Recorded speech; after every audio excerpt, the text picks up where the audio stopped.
Praise the lord. ఒక మనిషి మొదటి మాటలకు చివరి మాటలకు ఎంతో విలువ ఉంటుందండి.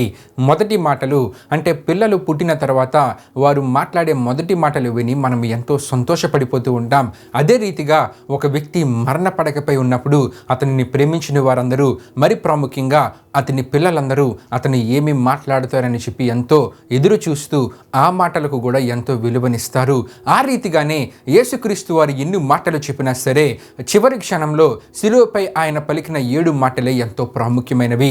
అందులో చివరి మాట అంటే 7వ మాటకి మరింత ప్రాముఖ్యత ఉందండి. ఇంతకీ శిలువపై యేసుక్రీస్తు వారు పలికిన 7వ మాట ఏమిటంటే లూకా సువార్త 23వ అధ్యాయము 46వ వచనం మనం చదువుకుంటే గనుక, అప్పుడు యేసు గొప్ప శబ్దముతో కేక వేసి, తండ్రి, నా ఆత్మను నీ చేతికి అప్పగించుకొనుచున్నానెను.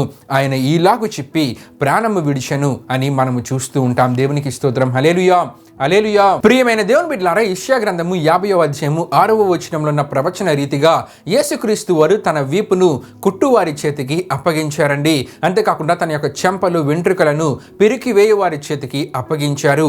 అదే రీతిలో తన తల్లి అయిన మరియ యొక్క బాధ్యతను నమ్మకస్తుడైన శిష్యుడైన యోహానుకు అప్పగించారండి. వస్త్రాలు, అంగీని రానువ వారికి అప్పగించారు. డబ్బు సంచిని యూదాకు అప్పగించారు. దేహాన్ని అరిమిత యోసేపుకు అప్పగించారు. శరీరాన్ని, రక్తాన్ని సర్వ మానవాళికి అప్పగించారు. అయితే ఆత్మను నమ్మకమైన దేవునికి అప్పగించి మరలా 3వ దినాన తిరిగి పొందుకున్నారండి. దేవునికి స్తోత్రం. హల్లెలూయా, హల్లెలూయా. ఈ 7వ మాటలో దాగి ఉన్న అద్భుతమైన ఆత్మీయ సత్యం ఏమిటంటే, మన కళ్ళకు కనిపించే జీవితం ఏదో ఒక రోజు ముగుస్తుంది. మన యొక్క శరీరము ఏదో ఒక రోజు మట్టిలో కలిసిపోతుంది. కానీ మారని సత్యం ఏమిటంటే ఆత్మకు మరణం లేదు. ఆత్మ శాశ్వతము జీవిస్తుంది. ఎందుకంటే ఆత్మ దేవుని ఊపిరి ద్వారా మనకు అనుగ్రహించబడిందండి. దేవునికి మరణం లేదు గనుక దేవుని ద్వారా మనకు అనుగ్రహించబడిన ఆత్మకు కూడా మరణం లేదు. గనుకనే ప్రతి ఆత్మ నిత్య నరకంలోనికి ప్రవేశించకుండా నిత్య జీవంలో చేర్చబడడానికే యేసుక్రీస్తు వారు మన పాప శిక్షను శిలువపై అనుభవించారండి. దేవునికి స్తోత్రం. హల్లెలూయా, హల్లెలూయా. కాబట్టి పేతురు రాసిన మొదటి పత్రిక 4వ అధ్యాయము 19వ వచనంలో ఉన్నట్లు నమ్మకమైన సృష్టికర్తకు మన ఆత్మను అప్పగించుకోవాలి.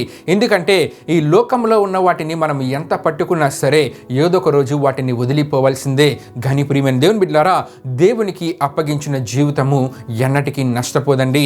మన ఆత్మ ఎక్కడికి వెళ్తుందనేది మన యొక్క నిర్ణయంపై ఆధారపడి ఉంది. కాబట్టి ప్రియమైన దేవుని బిడ్డలారా, ఈ రోజు నిండైనా మనము భయముతో కాదు, సందేహముతో కాదు, పూర్తి విశ్వాసంతో ఒక మాట చెప్పగలగాలి. ఏమిటంటే, ప్రభువా, నా ఆత్మను, నా జీవితాన్ని నీ చేతికి అప్పగిస్తున్నానని. అప్పుడే మన జీవితము భయముతో కాదండి, సమాధానముతో ముగించబడుతుంది. దేవుడు ఈ 7వ మాటను మన వినికిడిలో దీవించునుగాక. ఆమేన్. ప్రార్థన చేసుకుందాం. మహిమ స్వరూపైన మా ప్రభువా, జీవాధిపతి అనేసియా, నీ ఘనమైన నామానికే మహిమ, ఘనత, ప్రభావాన్ని చెల్లించున్నాం దేవా. ఇప్పటి వరకు 7వ మాటను ధ్యానం చేసుకోవడానికి, సిలువలో నీవు పలికిన ఈ మాటను ధ్యానం చేసుకోవడానికి మాకు మీరు అనుగ్రహించిన కృపా కాపుదలను బట్టి మీకే వేలాది వందనములు, కృతజ్ఞతాస్తుతులు చెల్లించున్నాం దేవా. ఈ మాట విన్న ప్రతి ఒక్కరూ లోకంలో ఉన్న వాటికి ప్రాముఖ్యతనివ్వకుండా వారి యొక్క ఆత్మను, వారి జీవితాన్ని నీ చేతికి అప్పగించుకున్నట్టు ద్వారా వారు సమాధానంతో ఈ లోకాన్ని విడిచి నిత్య జీవాన్ని పొందుకునే భాగ్యాన్ని వారి జీవితంలో వారు పొందుకోగలిగేలా మీరు కార్యాన్ని జరిగించండి. ఈ మాట విన్న ప్రతి ఒక్కరిని మీరు దీవించి ఆశీర్వదించమని మీకే వేలాది వందనములు, కృతజ్ఞతాస్తుతులు చెల్లిస్తూ యేసు పరిశుద్ధ నామంలో అడిగి వేడుకునిచ్చున్నాం తండ్రి. ఆమేన్. యేసు రక్తమే జయం, ప్రవేశ రక్తమే జయం, ప్రవేశ రక్తము సంపూర్ణమైనది, అపవాది క్రియలకు అనంత నాశనము కలుగును గాక. ఆమేన్. ప్రభు మిమ్మును, మీ కుటుంబంలోని దీవించును గాక. ఆమేన్.